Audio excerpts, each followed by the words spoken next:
এবারের বিপিএলে প্রতি রানের জন্য প্রায় ২ লাখ টাকা করে পারিশ্রমিক নিয়েছেন পাকিস্তানি উইকেট রক্ষক ব্যাটার মোহাম্মদ রিজওয়ান। না, কোনো ভুল তথ্য শোনেননি, এটাই সঠিক। এবারের বিপিএল থেকে রান প্রতি পাকিস্তানি রুপিতে ৫ লাখ অর্থ পাবেন তিনি। এর আগে আইপিএলে এমন হিসাব শোনা গেলেও বিপিএলে এবারই প্রথম। আসলে কিভাবে এই হিসাব করা হয়েছে, এবারের মৌসুমেই বা কত টাকা পারিশ্রমিক নিলেন তিনি, চলুন বিস্তারিত জেনে নেওয়া যাক ভিডিওতে। এবারের বিপিএলে নিজের শেষ ম্যাচ খেলে ফেলেছেন কুমিল্লার পাক রিক্রুট মোহাম্মদ রিজওয়ান।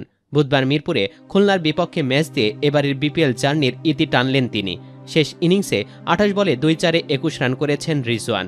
স্কোর কার্ডই বলছে রিজওয়ানের ইনিংসটি ঠিক টি-20 সুলভ নয়। সে যাই হোক, মূলত পিএসএলে অংশ নিতে অন্যান্য পাকিস্তানি খেলোয়াড়ের মতো দেশে ফিরে যাচ্ছেন তিনিও। এর আগে নিউজিল্যান্ড সিরিজের কারণে বিপিএলের প্রথম ম্যাচটাও মিস করেন রিজওয়ান। তবে খুলনার বিপক্ষে ম্যাচের আগে আরও ৪টি ম্যাচ খেলেছেন তিনি। তবে কোনোটিতে নামের প্রতি সুবিচার করতে পারেননি এই ডানহাতি ব্যাটার। পারেননি টি-20 সুলভ ব্যাটিং উপহার দিতে।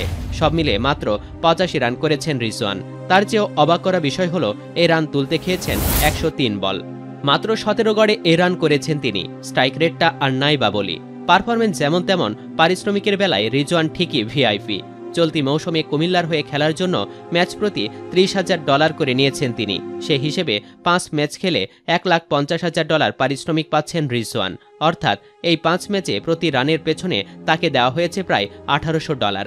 বাংলাদেশি মুদ্রায় রিজওয়ানের প্রতিটি রানের মূল্য দাঁড়াচ্ছে প্রায় ২ লাখ টাকা।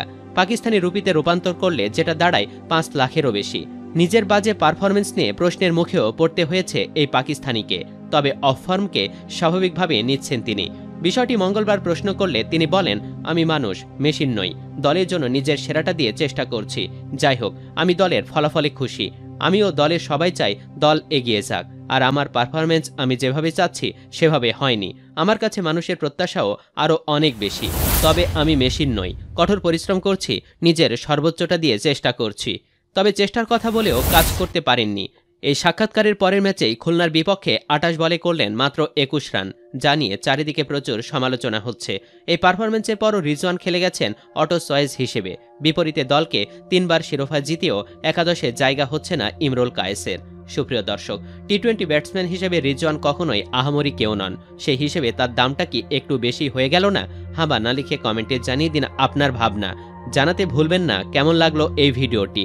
ভালো লাগলে অবশ্যই একটি লাইক দিন ও যত সম্ভব শেয়ার করুন। ধন্যবাদ।